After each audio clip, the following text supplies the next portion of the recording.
जय हिंद दोस्तों, स्वागत है आप लोग का आज की नए वीडियो में। आज का वीडियो है जो कि है हिंदी व्याकरण से जुड़ा हुआ, यानी कि आज के इस वीडियो में हिंदी पेपर से जुड़े हुए कुछ ऐसे इंपॉर्टेंट क्वेश्चन आंसर लेकर के आया हूं जो कि आपके आने वाले exam UP police constable exam या फिर झारखंड पुलिस कांस्टेबल एग्जाम के दोनों पेपर के लिए बहुत ज़्यादा इंपॉर्टेंट होने वाला है।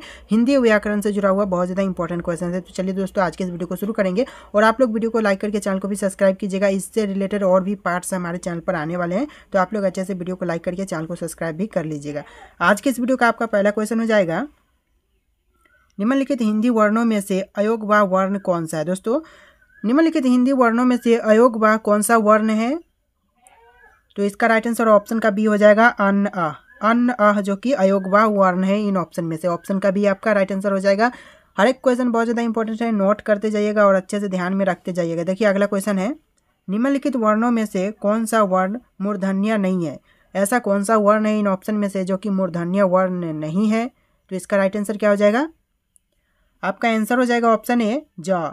ज एक ऐसा वर्ण है जो कि मूर्धन्य वर्ण नहीं है, ऑप्शन का ए आपका राइट आंसर हो जाएगा। अगला सवाल है, निम्न में से विवृत स्वर है। दोस्तों, कौन सा इन ऑप्शन में से जो कि विवृत स्वर है? तो इसका राइट आंसर ऑप्शन डी हो जाएगा आ जो कि एक विवृत स्वर है, ऑप्शन का डी आपका राइट आंसर हो जाएगा।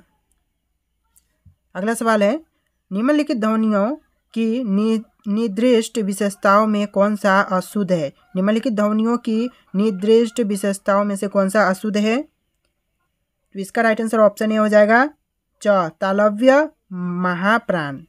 च शब्द है, जो च अक्षर है, यह तालव्य महाप्राण आपका राइट आंसर हो जाएगा। ऑप्शन ए आपका राइट आंसर है। आपका अगला सवाल है, निम्नलिखित में से कौन सा सही उत्तर है। कौन सा सही उत्तर है इन लाइन्स में से जो कि यहाँ पर तीन अंक दिए गए हैं, इन तीनों में से कौन सा राइट आंसर हो जाएगा? यहाँ पर ऑप्शन में आपको चूज करना है। तो देखिए पहला नंबर का है अनुस्वार पूर्ण अनुनासिक ध्वनि है। पहला है, आपसे पूछा जा रहा है अनुस्वार पूर्ण अनुनासिक ध्वनि है, एक नंबर है। दूसरा देखिए, वर्ण का पंचमाक्षर अनुनासिक होता है, ये दूसरा है आपका। और तीसरा देखिए, अनुनासिक के उच्चारण के दौरान नाक से बहुत कम सांस निकलती है और मुंह से अधिक निकलती है। तो कौन सा इसमें है जो कि राइट स्वर हो जाएगा, राइट आंसर हो जाएगा, सही जवाब है? तो इसका राइट आंसर हो जाएगा ऑप्शन का, यहाँ पर ऑप्शन का डी, 1, 2 और 3, यानी कि 1 नंबर, 2 नंबर, 3 नंबर तीनों यहाँ पर आपका राइट आंसर है, इसलिए ऑप्शन डी आपका सही जवाब हो जाएगा। ध्यान से देख लीजिएगा, ऑप्शन का डी आपका राइट आंसर हो जाएगा। चलिए दोस्तों, बढ़ेंगे अपने अगले क्वेश्चन की तरफ। आपका अगला क्वेश्चन हो जाएगा, कंठीय ध्वनि का उदाहरण है। कंठीय ध्वनि का उदाहरण कौन सा है? तो इसका राइट आंसर ऑप्शन सी हो जाएगा क, जो कि कंठीय ध्वनियों का उदाहरण है, ऑप्शन का सी आपका राइट आंसर हो जाएगा। चलिए दोस्तों, अगला क्वेश्चन देखेंगे। क्वेश्चन है आपका, निम्नलिखित में से दंतीय वर्ण है। कौन सा है निम्नलिखित में से दंतीय वर्ण? तो इसका राइट आंसर ऑप्शन डी हो जाएगा ध जो कि एक दंतीय वर्ण है, ऑप्शन का डी आपका राइट आंसर हो जाएगा। चलिए नेक्स्ट क्वेश्चन देखेंगे। आपका अगला सवाल हो जाएगा, अल्प प्राण व्यंजन नहीं होता है। इनमें से कौन सा ऑप्शन है जो कि अल्प प्राण व्यंजन नहीं होता है? तो कौन सा राइट आंसर होगा? तो देखिए इन ऑप्शन में से राइट आंसर ऑप्शन बी हो जाएगा प्रत्येक वर्ग का दूसरा वर्ण।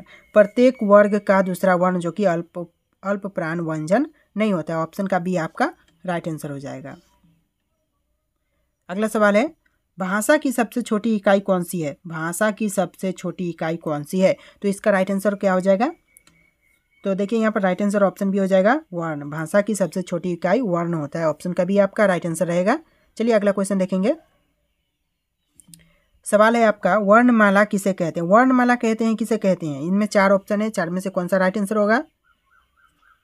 राइट आंसर ऑप्शन डी हो जाएगा, वर्णों के व्यवस्थित समूह को कहते हैं वर्णमाला। आपने बहुत पहले पढ़ा होगा इसको, क्लास 9, 10 में आपने अच्छे से इसको पढ़ लिया होगा कि वर्णमाला में वर्णों के व्यवस्थित समूह को वर्णमाला कहते हैं, ऑप्शन डी आपका राइट आंसर हो जाएगा।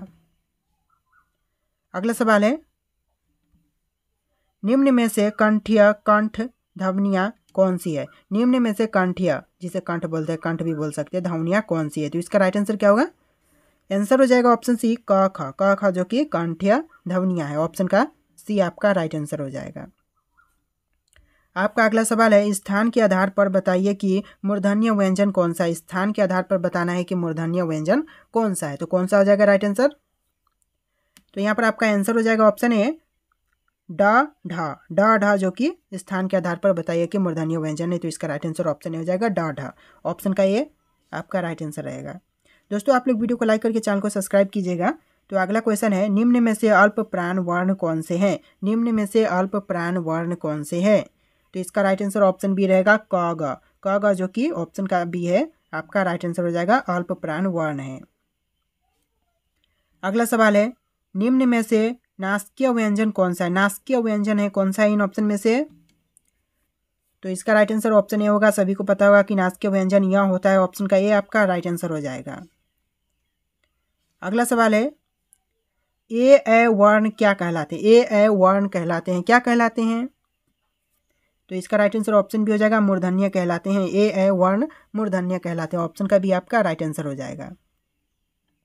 आपका अगला सवाल है, किस शब्द में द्वित्व व्यंजन है? कौन से शब्द में द्वित्व व्यंजन है? तो इसका राइट आंसर क्या होगा? तो राइट आंसर ऑप्शन से हो जाएगा दिल्ली। यानी कि यहाँ पर ध्यान से देखिए, 4 ऑप्शन है, चारों में कोई भी द्वित्व व्यंजन नहीं है। दिल्ली में द्वित्व व्यंजन है, ऑप्शन का सी आपका राइट आंसर हो जाएगा। अगला सवाल है, स ह, ये जो 4 अक्षर है कौन से व्यंजन कहलाते हैं? यह कौन से व्यंजन कहलाएंगे? ये जो 4 अक्षर हैं छ, स, ह, यह कौन सा व्यंजन कहलाएंगे? तो इसका राइट आंसर ऑप्शन ए हो जाएगा, संघर्षी व्यंजन कहलाएंगे। ऑप्शन ए आपका राइट आंसर हो जाएगा। ये चारों अक्षर संघर्षी व्यंजन कहलाएंगे, ऑप्शन का ए आपका राइट आंसर हो जाएगा। आपका अगला सवाल है, च वर्ग का उच्चारण मुंह के किस भाग से होता है? च वर्ग का उच्चारण होता है मुंह के कौन से भाग से होता है? तो ये आपका राइट आंसर ऑप्शन भी हो जाएगा, तालु से। तालु आपका राइट आंसर होगा, जो कि च वर्ग का उच्चारण स्थान है, ऑप्शन भी आपका राइट आंसर हो जाएगा। अगला सवाल है, विसर्ग का उच्चारण किसकी भांति होता है? विसर्ग का उच्चारण होता है किसकी भांति होता है? तो इसका राइट आंसर ऑप्शन ए हो जाएगा, ह के भांति होता है। ह के भांति होता है विसर्ग का उच्चारण, ऑप्शन का ए आपका राइट आंसर हो जाएगा। अगला सवाल है, निम्नलिखित में से कौन से वर्ण का उच्चारण स्थान मूर्धन्य नहीं है? तो कौन सा है जो कि मूर्धन्य नहीं है वर्ण का उच्चारण स्थान? तो ये आपके हैं ऑप्शन का सी, थ, जो कि आपका राइट आंसर हो जाएगा। निम्नलिखित में से वर्ण है जो कि उच्चारण स्थान का मूर्धन्य नहीं है। अगला सवाल है, निम्नलिखित में से कौन से वर्ण का उच्चारण स्थान तालु नहीं है? निम्नलिखित में से कौन से वर्ण का उच्चारण स्थान तालु नहीं है? राइट आंसर ऑप्शन भी होगा, द, जो कि उच्चारण स्थान का तालु नहीं है, ऑप्शन का भी आपका राइट आंसर हो जाएगा। सवाल है आपका, देवनागरी लिपि में कुल विसर्ग और अनुस्वर सहित कितने स्वर माने गए हैं? देवनागरी लिपि में कुल कितने स्वर माने गए हैं? तो इसका राइट आंसर ऑप्शन का डी रहेगा, 13 आपका राइट आंसर हो जाएगा। ऑप्शन का डी आपका राइट आंसर है, याद कर लीजिएगा, बहुत ज़्यादा इंपॉर्टेंट क्वेश्चन होगा। अगला सवाल है, घ का उच्चारण स्थान कौन सा है? घ का उच्चारण स्थान है, यह कौन सा है? इसका राइट आंसर ऑप्शन भी रहेगा, कंठ्य। कंठ्य जो कि घ का उच्चारण स्थान है। बढ़ेंगे अगले क्वेश्चन की तरफ। क्वेश्चन है आपका, हिंदी में मूलतः वर्णों की संख्या कितनी है? हिंदी में मूलतः वर्णों की संख्या टोटल कितनी है? इसका राइट आंसर ऑप्शन ए होगा, 52। 52 आपका राइट आंसर हो जाएगा, ऑप्शन ए आपका सही जवाब है। अगला सवाल है, निम्न में से कौन सा घोष वर्ण है? निम्न में से कौन सा घोष वर्ण है? इसका राइट आंसर ऑप्शन सी होगा, म, जो कि घोष वर्ण है। अगला सवाल है, निम्न में से अल्प प्राण वर्ण कौन से है? निम्न में से अल्प प्राण वर्ण है कौन से हैं? इसका राइट आंसर ऑप्शन भी हो जाएगा, क, जो कि निम्न में से अल्प प्राण वर्ण है। अगला सवाल है, अनुनासिक व्यंजन कौन से होते हैं? अनुनासिक व्यंजन होते हैं कौन से होते हैं? इसका राइट आंसर ऑप्शन ए हो जाएगा, वर्ग के पंचम अक्षर। वर्ग के पंचम अक्षर जो कि अनुनासिक व्यंजन होते हैं, ऑप्शन का ए आपका राइट आंसर हो जाएगा। आपका अगला सवाल है, छ ध्वनि का उच्चारण स्थान क्या है? छ अक्षर के ध्वनि का उच्चारण स्थान क्या हो जाएगा? तो इसका राइट आंसर ऑप्शन डी होगा, तालव्य। तालव्य आपका राइट आंसर होगा, छ ध्वनि का जो उच्चारण स्थान है वह तालव्य हो जाएगा, ऑप्शन डी। अगला सवाल है, ज्ञ वर्ण किन वर्णों के संयोग से बना है? जो ज्ञ वर्ण है यह किन वर्णों के संयोग से बना है? तो इसका राइट आंसर ऑप्शन का सी हो जाएगा, ज प्लस य। ऑप्शन सी, ज प्लस य, जो कि वर्णों के संयोग से बना है, ऑप्शन का सी आपका राइट आंसर हो जाएगा। चलिए बढ़ेंगे अगले क्वेश्चन की तरफ। आपका अगला सवाल है, निम्न में से कौन सा अमानक वर्ण है? कौन सा है जो कि अमानक वर्ण है इन ऑप्शन में से? तो इसका राइट आंसर ऑप्शन बी हो जाएगा, ट, ढ, ड, ढ। ट, ठ, ड, ढ। जी हाँ दोस्तों, ऑप्शन का बी ट, ठ, ड, ढ, जो कि निम्न में से अमानक वर्ण है। ऑप्शन का बी आपका सही जवाब होगा। आपका अगला सवाल है तालव्य व्यंजन कौन सा है? इन ऑप्शन में से है जो कि तालव्य व्यंजन है, कौन सा है? इसका राइट आंसर ऑप्शन ए हो जाएगा ध जो कि एक तालव्य व्यंजन है। ऑप्शन का ए आपका राइट आंसर हो जाएगा। आपका अगला सवाल है उच्चारण के समय जिह्वा, जीभ बोलते हैं जिसे जिह्वा, जीभ की स्थिति के अनुसार स्वरों के कितने भेद है? कितने भेद होंगे जीभ के स्थिति के अनुसार उच्चारण के समय?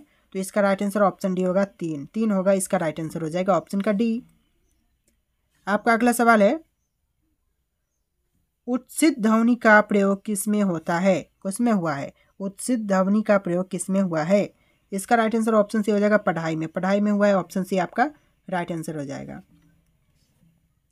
अगला सवाल है हिंदी भाषा में वे कौन सी ध्वनियाँ हैं जो स्वतंत्र रूप से बोली या लिखी जाती है? हिंदी भाषा में वह कौन सी ध्वनियाँ हैं जो स्वतंत्र रूप से बोली या लिखी जाती है? तो इसका राइट आंसर ऑप्शन बी हो जाएगा स्वर। स्वर है आपका राइट आंसर हो जाएगा। आपका अगला सवाल है निम्न में से कौन सा पंच स्वर है? निम्न में से कौन सा है जो कि पंच स्वर है? इसका राइट आंसर ऑप्शन ए हो जाएगा आ जो कि आपका राइट आंसर हो जाएगा। आपका अगला सवाल है जिन शब्दों के आखिर में अ आता है उन्हें क्या कहते हैं? जिन शब्दों के आखिर में अ आता है उसका क्या कहते हैं? क्या हो जाएगा राइट आंसर? उसका राइट आंसर ऑप्शन बी हो जाएगा आकारांत कहते हैं। आकारांत आपका राइट आंसर हो जाएगा। ऑप्शन बी आपका सही जवाब है। अगला सवाल है निम्न में से कौन सा ट वर्ग है? कौन सा है जो कि ट का वर्ग है? इसका राइट आंसर क्या हो जाएगा? आंसर हो जाएगा ऑप्शन ए घ जो कि ट वर्ग है। ऑप्शन का ए आपका राइट आंसर हो जाएगा। अगला सवाल है निम्न में से कौन अयोग्य है? कौन है जो कि इन ऑप्शन में से अयोग्य है? इसका राइट आंसर ऑप्शन डी हो जाएगा विसर्ग। विसर्ग जो कि एक अयोग्य है। ऑप्शन का डी आपका राइट आंसर हो जाएगा। अगला सवाल है अनुनासिक का संबंध किससे होता है? अनुनासिक का संबंध किससे होता है? इसका राइट आंसर ऑप्शन डी हो जाएगा नाक और मुंह से होता है। जैसे कि क्वेश्चन में आपने अभी पहले भी एक क्वेश्चन देखा था उससे ही रिलेटेड है, नाक और मुंह से होता है। इसका राइट आंसर ऑप्शन डी हो जाएगा। अगला सवाल है निम्न में से अघोष वर्ण कौन सा है? निम्न में से अघोष वर्ण कौन सा है? तो इसका राइट आंसर हो जाएगा ऑप्शन का बी स जो कि निम्न में से अघोष वर्ण है। ऑप्शन का बी राइट आंसर है। अगला सवाल है क ग ज फ ये जो ध्वनियाँ है किसकी है? तो किसकी हो जाएगी ये ध्वनियाँ? इसका राइट आंसर ऑप्शन ए हो जाएगा अरबी फारसी की है। अरबी फारसी की है। आपका राइट आंसर ऑप्शन ए हो जाएगा। अगला सवाल है निम्नलिखित में से महाप्राण व्यंजन है। निम्नलिखित में से महाप्राण व्यंजन है कौन से हैं? इसका राइट आंसर ऑप्शन सी हो जाएगा ठ जो कि निम्नलिखित में से महाप्राण व्यंजन है। अगला सवाल है द्वित्व का प्रयोग किस शब्द में नहीं हुआ है? इन ऑप्शन में से द्वित्व का प्रयोग कौन से शब्द में नहीं हुआ है? तो यहाँ पर देखिए 4 ऑप्शन है, चारों में से लगभग सभी में है बट एक में नहीं है। तो वो ऑप्शन हो जाएगा ऑप्शन का बी बलगा में नहीं है द्वित्व व्यंजन का प्रयोग। द्वित्व का प्रयोग नहीं है। ऑप्शन का बी आपका राइट आंसर हो जाएगा। अगला सवाल है ख एक व्यंजन है। तो ख एक व्यंजन है, इसका राइट आंसर क्या होगा? इसमें कौन सा व्यंजन है? तो इसका राइट आंसर ऑप्शन सी हो जाएगा अघोष व्यंजन है, यानी कि ख एक अघोष व्यंजन है। ऑप्शन सी आपका राइट आंसर हो जाएगा। आपका अगला सवाल है निम्नलिखित में से किस वर्ण का मूल उच्चारण हिंदी में प्रचलित नहीं है? कौन सा वर्ण है जिसका मूल उच्चारण हिंदी में प्रचलित नहीं है? इसका राइट आंसर ऑप्शन बी हो जाएगा री जो कि आपका राइट आंसर हो जाएगा। चलिए अगला क्वेश्चन देखेंगे। अगला सवाल है तालव्य व्यंजन कौन सा है? तालव्य व्यंजन कौन सा है इन ऑप्शन में से? तो राइट आंसर ऑप्शन ए हो जाएगा च छ ज झ। च छ ज झ जो कि आपका तालव्य व्यंजन है। ऑप्शन ए आपका राइट आंसर हो जाएगा। अगला सवाल है निम्न में से कौन सा वर्ण स्पर्श संघर्षी है? निम्न में से कौन सा वर्ण है जो कि स्पर्श संघर्षी है? तो इसका राइट आंसर ऑप्शन सी हो जाएगा झ जो कि आपका राइट आंसर हो जाएगा। ऑप्शन सी आपका सही जवाब है, नोट कर लीजिएगा। अगला सवाल है वर्णमाला में ज्ञ को माना जाता है। क्या माना जाता है वर्णमाला में ज्ञ को?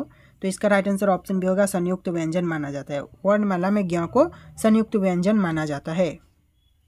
अगला सवाल है निम्न में से अल्प प्राण ध्वनियों का समूह कौन सा है? ध्वनियों का समूह, अल्प प्राण ध्वनियों का समूह कौन सा हो जाएगा इन ऑप्शन में से? ये हो जाएगा ऑप्शन का ये च ज य जो कि आपका अल्प प्राण ध्वनियों का समूह हो जाएगा। ऑप्शन का ये आपका राइट आंसर हो जाएगा। अगला सवाल है निम्न में से महाप्राण वर्ण कौन सा है? निम्न में से महाप्राण वर्ण कौन सा है? देखिए ऑप्शन में आपके 4 ऑप्शन है, इनमें से कोई एक राइट आंसर है जो कि आपको कमेंट करना है। कमेंट सेक्शन में इसका राइट आंसर आप लोग बताना। और दोस्तों इस वीडियो में इतनी क्वेश्चन थे। अगर आपको वीडियो पसंद आए तो वीडियो को लाइक करके चैनल को सब्सक्राइब करना। चलिए दोस्तों मिलेंगे एक नए वीडियो में।